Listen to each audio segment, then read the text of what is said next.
Do it right, build wealth, live life, economic empowerment, real tips, insight on the new Black Wall Street. It's on the new Black Wall Street. Here's your host.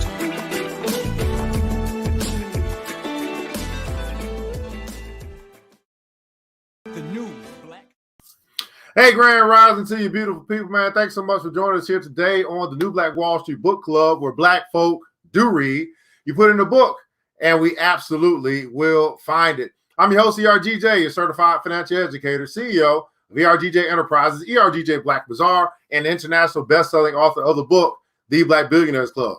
The book that I wrote, guys, Study of Black Wealth. It's a study of the 12 richest Black people in the world today and how they built their wealth. And I truly believe that if you want to be wealthy, that's a big if, by the way. But if you do, I recommend that you study wealthy people.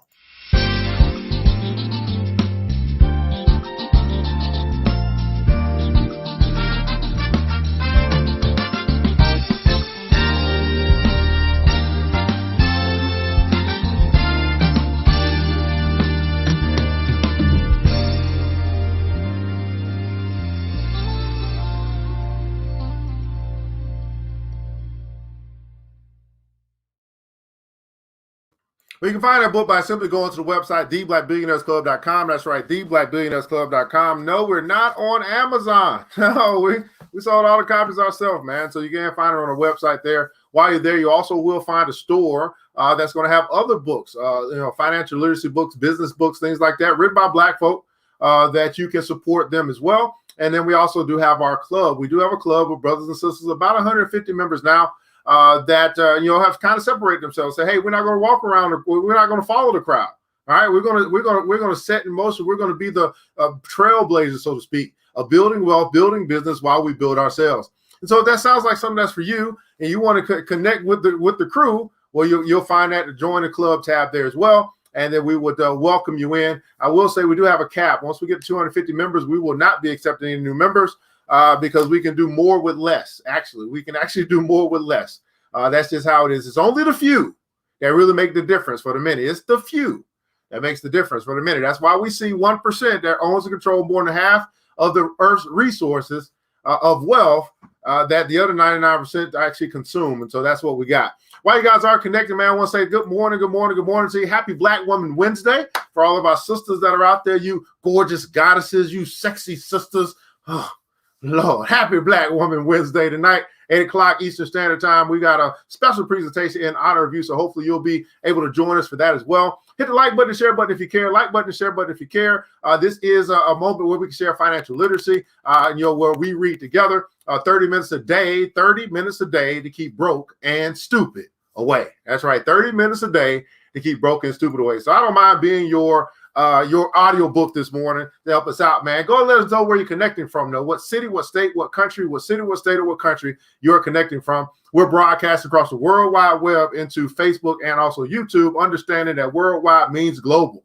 So we can be connecting with you from anywhere using this thing called the internet, as we're broadcasting from our virtual studio here in Decatur, Georgia. That's right, Decatur, where it is greater. Good morning to you, Queen Almano's in the house. Happy Wednesday. Happy Black Woman Wednesday. She Rose in the house from Florida. Grand Rising to you. Antoinette Ross is the boss. Thanks so much for joining us here today. Man, Miss G Hunter, the doula. That doula is in the house. Grand Rising to you. Thanks so much for joining us here today. King Henry. That's right. King Henry has joined us here today. Grand Rising to you. Thanks so much for joining us here today on the new Black Wall Street Book Club. Man, Mr. Greg is in the house, man, out of Phoenix, Arizona. Atlanta is representing here as well. Florida is in the house, man. The deck, right?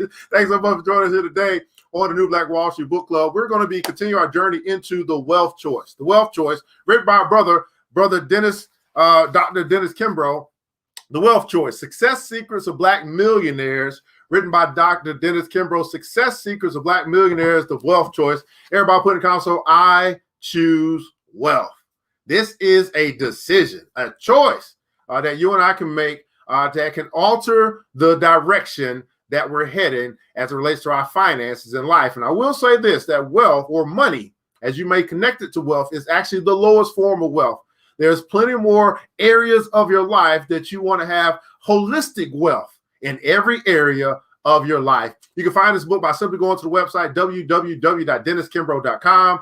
www.denniskimbro.com. We're continuing our journey to learn about these drivers, these 9 drivers of wealth. We're going to call them the wealth drivers here this morning, the wealth drivers here this morning. So we'll pick up where we left off at yesterday. We've gotten through 5 of the wealth drivers and also 2 laws of wealth. That first law of wealth is that wealth begins in the mind and ends in the purse. The first law of wealth is that wealth begins in the mind but ends in the purse.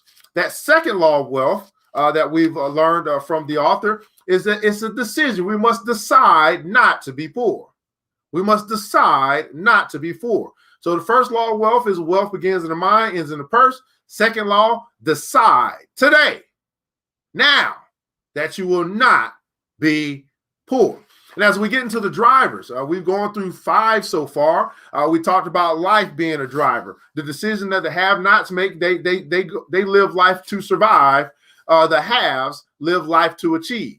The second unit or the second driver was the family unit. The have-nots are matriarchal in their approach to their family. The haves are legacy-driven as it relates to their family. Education, right, was the third driver. The have-nots, they barely finished high school. The haves are lifelong learners. Lifelong learners. The fourth driver was money, how we approach money. The have-nots, they want to act rich and they spend and consume. The haves act poor. They serve, they conserve, and they save. And then the fifth we talked about yesterday was work, how we approach work. The have-nots, 9 to 5, work is a necessary evil. They're hourly workers. The haves actually put in work 5 to 9. It's their life work.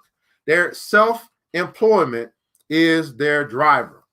Good morning to you, Miss Glenda Tate Williams out of North Carolina. Thanks so much for joining us. Miss Andrea, grand rising to you, I believe, out of Chicago. I believe that you're from my home state as well. Tyrese Lewis, thanks so much for joining us over YouTube as well. Driver number 6, as we get into this thing, New Black Wall Street Book Club, the wealth choice. Let's get it. So driver number 6 is time. Time. How the haves and the have-nots approach this thing called time, or this value called time. Present to past and future. Let's read. In this longitudinal study conducted in the 1950s and published in 1964 as the Unheavenly City, Edward Banfield of Harvard University studied the qualities that predict upward mobility. He sought to uncover the root causes of wealth and economic success as they relate to the individual, to siblings, family, race, and succeeding generations. This highly regarded social scientist studied and compared his findings against the most common factors known for financial success. His 10-year study led him to a single attribute that he concluded was a cause of prosperity, more accurate than any other quality or trait discussed in previous research. He called this variable the time perspective. Everybody put in console, time perspective. The time perspective, defining it as the amount of time an individual takes into consideration when planning his or her day-to-day activities or rendering important decisions. In short, the time perspective refers to the planning process, either short or long term, an individual utilizes when pursuing current or future goals and objectives. Banfield rationalized that the longer you can project yourself into the future, the greater your chances for financial success. Let me repeat that again for the people in the back. The longer you can project yourself into the future, the greater your chances for financial success. Let me repeat that again because I think the people over to the left, they didn't hear me. The longer you can project yourself into the future, the greater your chances for financial success. How far out into the future do you see yourself? I found this to be true as well. Some people can't even look past your lunch, let alone 5 years, 10 years, 15 years, 20 years into retirement. How far do you project yourself into your future?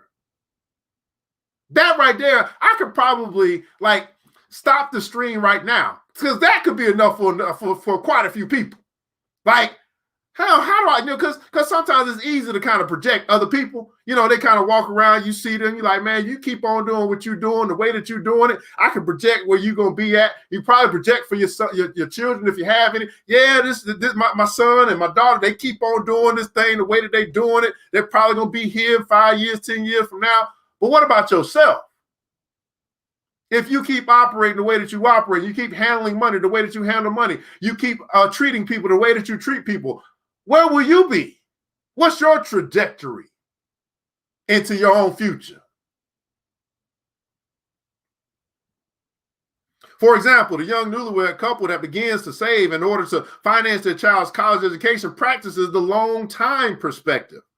Moreover, the student who graduates from college, enters medical school, and preserves through years of internships or residency, and subsequently, after nearly a decade of intense training, proudly gains the title board certification. Physician is a certified physician is another example of the long time perspective. And not surprisingly, the millionaires in my study utilize a long time perspective with regard to saving 15 to 20% of their income, participating in retirement plans, 401ks, 403bs, or individual retirement accounts, or investing in the stock market, or either mutual funds or money market accounts. These survey respondents stood in unanimous agreement. Unlike the average worker, whose version of time perspective lasts no longer than approximately 2 pay periods. You, the reader, may have a time perspective of 10 to 15 years. The homeless, the unemployed, the addicted, and those who, for some reason or another, find themselves at the bottom of the social pyramid cling to a perspective no longer than a few days, if not hours or minutes. Millions of individuals who find themselves down and out constantly bemoan the loss of the golden opportunities they allowed to slip through their hands, the weekends, the evenings, the downtime they idled away when they could have been laying the foundation for a productive financial future. Everybody put in console, lay the foundation. Lay the foundation. Years later, they feel as if they have little to look forward to, but old age, poverty, and bitter regrets. Their most valuable commodity is not time, but hope. Time is more than money. Time is your greatest opportunity. When asked which would you rather possess, more time or more money, 2/3 of these millennials replied, more time. The question for each of us to decide is not what we would do if we had the means, the resources, the knowledge, the ability, and the opportunity. The question is this: what will you do with the time you've been given? If it's true, time is money. If you fail to respect this invaluable resource, I doubt you will respect anything else.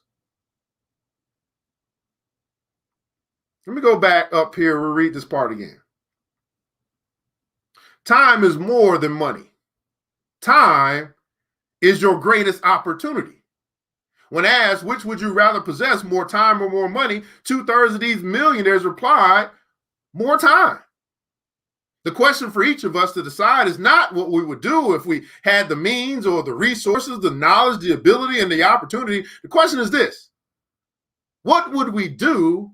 What will we do with the time we've been given? It's true, time is money.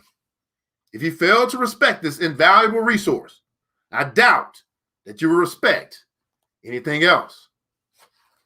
What is your perspective as it relates to time? Do you hang on to the have-nots and just think about the present? Or are you in the land of the haves, where you have a long time perspective and you're projecting yourself into your future? Wealth driver number 6 is time. Wealth driver number 6 is time.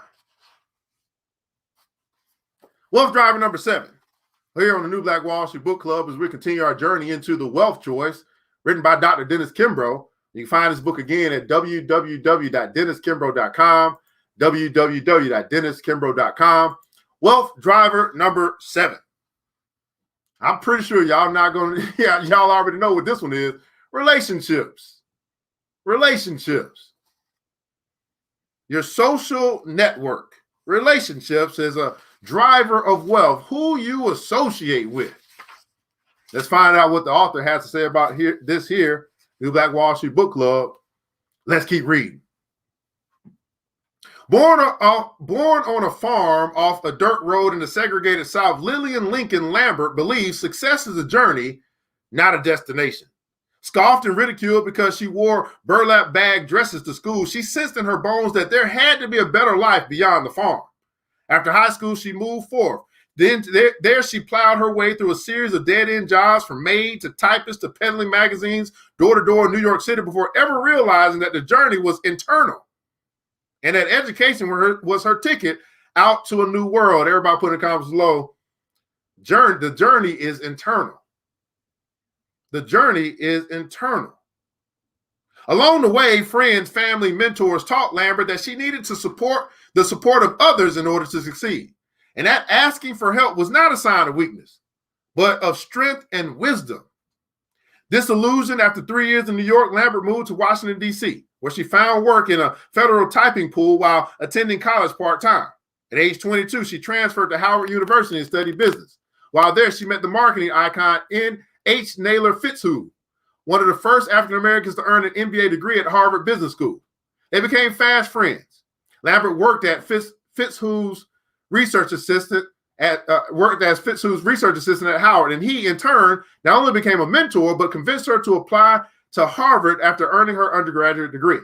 When Lambert arrived at Harvard in 1967, she didn't realize that she was one of only 6 African American students and the only Black female in the class of 800. During her first year, Lambert and 4 Black classmates discussed the need to increase Black enrollment in the renowned business program. With the support of Dean George P. Baker, the group persuaded corporate partners and foundations to recruit and increase their funding efforts among African American students. As a result, the Harvard Business School African American Student Union was formed. Over the next 2 years, the organization increased the number of Black students 7-fold while significantly improving financial aid and career development opportunities among African American students. In 1969, Lambert became the first Black female to graduate from Harvard Business School. Her story is that of a poor country girl who was raised on a hard scrabble farm in rural Virginia, became a successful entrepreneur, achieving the American dream on her own terms. For 25 years, she has served as president and CEO of Centennial One Incorporated, a building maintenance company headquartered in Landover, Maryland, which she launched on a shoestring $4,000 in savings and $12,000 line of credit. Built pretty much from the ground up through the power of networking. Everybody put in the console, the power of networking. Her roster of clients included ABC News, Dulles Airport, Hewlett-Packard, Nations Bank, Northrop Grumman, and the one-time consulting giant Arthur D. Little. With initial revenues of $150,000 and 20 part-time employees, she grew the enterprise to $20 million in sales, boasting more than 1,200 employees before selling it in 2001. I shared Lambert's story to point out that attaining wealth requires more than determination and its accompanying psychological traits. Most people who are wealthy credit a large part of their success to their ability to cultivate and sustain meaningful and prosperous relationships. I'll repeat that again. Most people who are wealthy credit a large part of their success to their ability to cultivate and sustain meaningful and prosperous relationships. Now you'll understand why we have created the Black Billionaires Club. To create or to cultivate and sustain meaningful and prosperous relationships. In a word, Black millionaires, they network. Many seem to do it compulsively, whether they realize it or not. For the financial elite, networking is a means of reaching a goal, achieving an objective. Even if, like Lambert, they initially lack funds or resources, to those blasting forward with nearly nothing, the most valuable and easily accessible resource to draw on is other people. Everybody put in console relationship capital. Once you begin to evaluate your network, once you begin to take a look at who are you connected to, that's something I had to do this year. I said, you know what? I don't have to do all these broadcasts by myself. I got all these people that I'm connected to, that I've cultivated meaningful and prosperous relationships with. And now I want to connect them to other meaningful and prosperous relationships. And then we can grow this thing. When we start talking about it takes a village, we got to cultivate some relationships.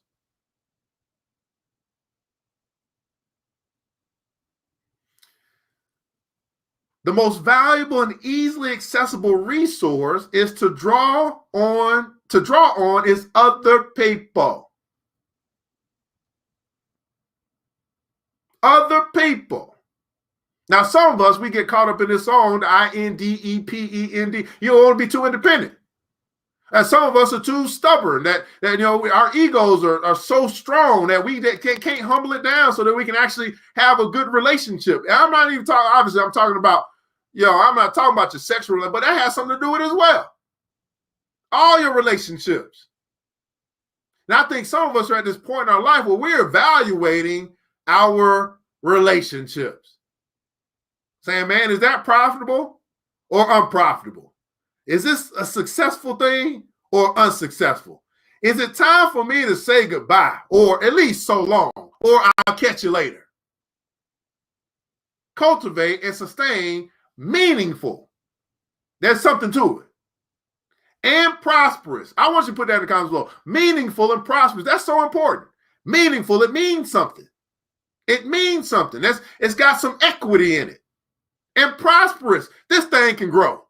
I mean, if I get with you and we just keep on doing what we're doing, I'm telling you, Miss Vivian, ain't no way we ain't gonna be millionaires. I'm telling you, Shiro, we just keep doing what we doing. We keep cultivating this relationship. Ain't no way we ain't gonna be in the financial elite. They ain't gonna be writing about us. I'm telling you, Terica, if we just keep doing what we're doing, we keep cultivating this relationship, ain't no way they ain't gonna be writing about us. I'm telling you, Miss Glenda Tate Williams, if we just keep doing what we're doing, cultivating and sustaining this relationship, there ain't no way they ain't gonna be writing about us. I'm telling you, Jennifer Almano, oh Lordy, I'm telling you, sister, we keep on building and growing and cultivating this relationship. Ain't no way they not gonna be writing about us. Meaningful and prosperous relationships.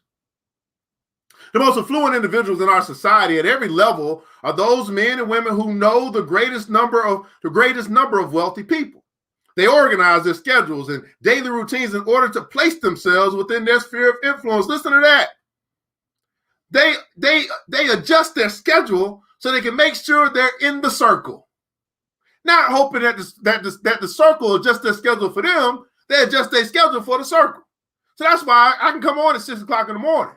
And I realize I don't have to keep changing the time for other people. Other people need to adjust their schedule to make sure they're there at 6 o'clock. Because I'm providing something that's meaningful and prosperous. What's going on? Shiro said some folks gonna have to catch me in the afterlife, man. I got places to go. I'll come back for you. You know what I'm saying? Don't let the door hit you on the way out. Once connected, they immediately began to form new positive reference groups. They placed into action a plan to develop as many good, high quality, and mutually beneficial relationships as possible. Let me say that again. They placed into action a plan to develop as many good, high quality, and this is the part I think we miss sometimes, mutually beneficial.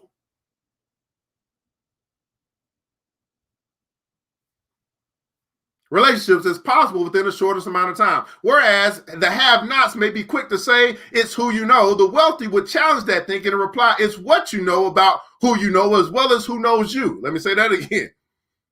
It's not just who you know. It's what you know about who you know, as well as who knows you.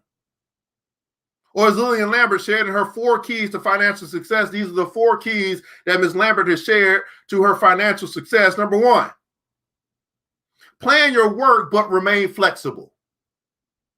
Due diligence is critical. You may be forced to navigate detours and challenges or a new way of thinking in order to achieve your goal and reach your destination. Plan your work and remain flexible. Number 2, push yourself out of your comfort zone. Push yourself. Don't wait on somebody else to push you, right? Because that's going to be a little battle. No, I'm stuck thinking the way I'm thinking. Ain't no way you're going to get me to think different. No, push yourself out of your comfort zone. Take a risk. You won't achieve anything by staying in a box. It's counterproductive.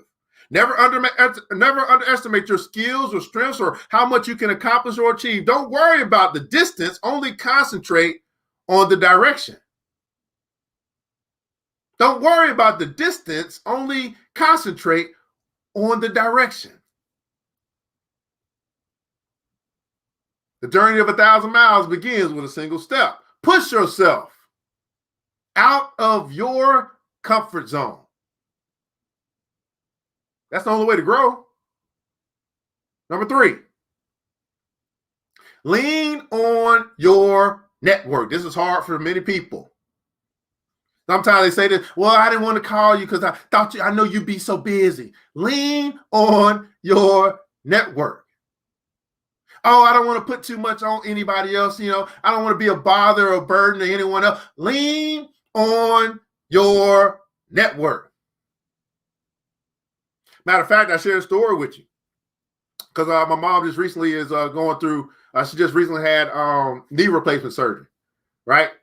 And so this is a time where she has to lean on her network. And it's hard for her to do because she's just so used to being able to take care of everything for everybody else. And now it's a time where she can lean on her network. And we got to keep telling her that. Hey, you worry about recovery, we'll take care of everything else. But she the mom. So the mom wants to, no, I don't want to be a burden to nobody. No, I don't want to have you drive all the way over here. No. This is the time for you to lean on your network. But be careful with whom you associate with. Few choices will influence your future more so than this decision. Surround yourself with like-minded individuals who share your passion and beliefs and desire. Build a team who shares your commitment and who will complement your skill set. Your net worth will be reflected by your network. You hang out with 5 broke people, you're probably number 6. Start hanging around with people that make more money than you, think differently than you, you'll start to elevate and get to that status. Number 4, stay positive. Stay positive. Now, the book, The 48 Laws of Power, says this. It says, stay above the fray. This is very difficult for me. I mean, I'm a pretty positive guy. But my goodness, if you scroll on Facebook long enough or watch enough YouTube or get into enough groups, enough forums, I mean, they are so negative. I mean, oh my goodness. To stay above the fray is like a mental, it's like exercise. You have got to exercise to stay above the fray, to stay positive. Right? Now, for some, if you find yourself weak in this area, you just gonna have to get away from all that negativity. There's only a few people who can go into a negative space and turn it around because they are the weather. They bring the weather with them. Most people go into a room and they're affected by the weather. Which one are you? See, when I walk into a room, I change the atmosphere.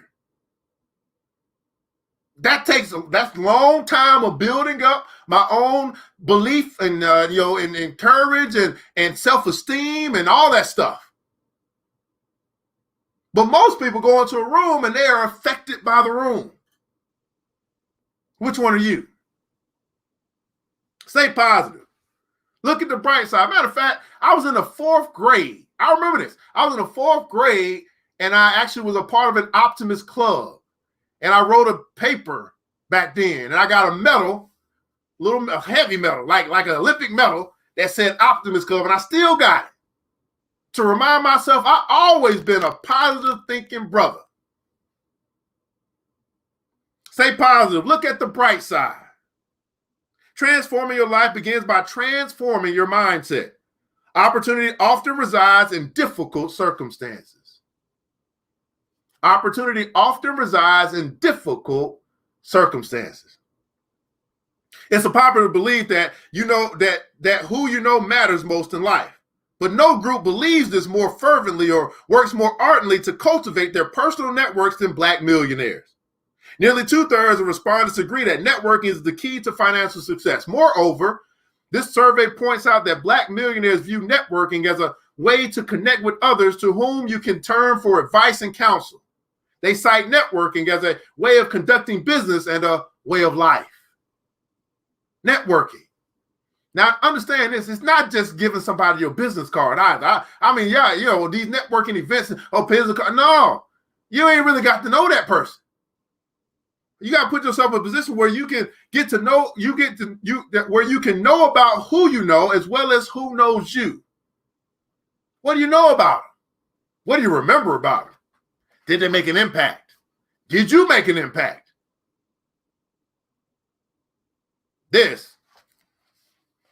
is the new Black Wall Street Book Club, where Black folk do read.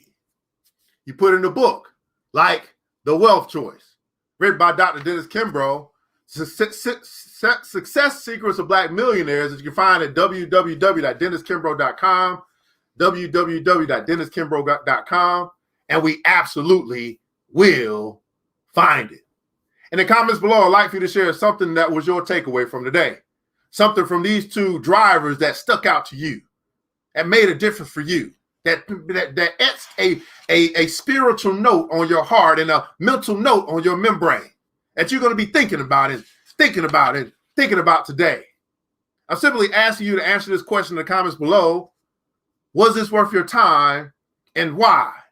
On Reading Rainbow 2.0. Take a look. It's in a book. And that book that we have chosen to kind of go through is The Wealth Choice. Now, I know I talk much faster than you type, so I'll give you a moment to share the impact that this book has made in your life here today. If you want to continue to follow us and do what we do, there's a couple things I want to share with you. Number one, tonight at 8 p.m., we're going to have a special presentation for all of the sisters out there. We call it Black Woman Wednesday. We do that at 8 p.m. And also, I'm going to start to let you guys know how you can actually support the channel. Maybe you're saying, hey, I don't want to join the club, but I do want to support what this brother is doing because he's helping to change, transform minds, and ultimately that transforms lives. If you're on Facebook, there's a little button that you'll find on your PC or on your phone that says become a supporter. And for only $5 a month, you can support this page, or like we were saying, YouTube world, support this channel so I can continue to teach the world, the masses, and make the difference that I've been called to do, which is changing our community one fortune at a time. That goes into things like production. That goes into paying for all of the visuals and stuff that you see, the commercial and all that stuff as well. But that's a way that you can support. If you say, hey, I don't want to join a club, but I want to keep showing up and getting some of this great goodness. That's a way that you can do that as well. But that's all the choice. That's all the choice, man. That's right, Chief Smith, my sister from Texas. That's that girl there. I'm telling Miss Chief, ain't no way. If we keep cultivating our meaningful and prosperous relationship, ain't no way they're not going to be writing about us in the future, right? What's going on, Brother Cooper, man? Say, hey, been getting out of my comfort zone, pushing yourself out of, you got to say it right. I got to push myself out of that comfort zone and build confidence, change the room, not the room to change me. Brother Sedley said, man, don't worry about the distance. I know that's right. As long as I'm going in the right direction, I don't have to get there fast. But as long as I'm going in the right direction, I know I'm going in the right direction. Man, that's a lesson we can teach our children, right? Do you see, are your kids going in the right direction? Right? I'm telling you, I mean, so, hey, I know your mom, your dad, but let's sometimes just got to keep it real. Like, this child ain't going in the right direction. We got to fix this. We got to get this thing turned before it get worse. Your takeaway, circle around, stay positive, leave an impact, man. Look to the future. Miss Gardner, man, yes, this is confirmation. I have things to do, and once I change my mindset and lean on my network, stay positive, do the work, I can see that anything I want to do. Miss Reed said, man, we must show great appreciation for our network in order to have maximum success. Miss Glenda Tate Williams, time and relationships positively impact your business. Well, beautiful people, and that's our time here. I want to say thanks so much for all who hit that like button, who hit that share button. Also, to any of our new supporters, I appreciate that as well. And we're going to keep doing what we do. I understand it. You just keep bringing value. You just keep bringing value. You just keep doing what you love, and the money will follow. Trey Padgett, man, my brother from another mother, man, said that in order to make money, to increase your liquidity, you must be fluid. You've got to be able to adapt to act situations. You got to be just like your money. You got to be liquid and go with the flow. Oh, to any situation. Gotcha. To any situation, absolutely. Well, beautiful people, I want you guys to remember this, that it takes a village. It starts with us. Let's build as we climb together. We all we got, beautiful people. Matter of fact, we all we need. And thank God, that's more than enough. Until next episode, you know what time it is. Mr. DJ, hit the music. The new Black Wall Street. Thanks you for joining the show. We gave a lot of great tips, but it's time to go. Take the knowledge we shared, hope you use it and grow. We will see you all there at the next episode of The New Black Wall Street. The New Black Wall Street.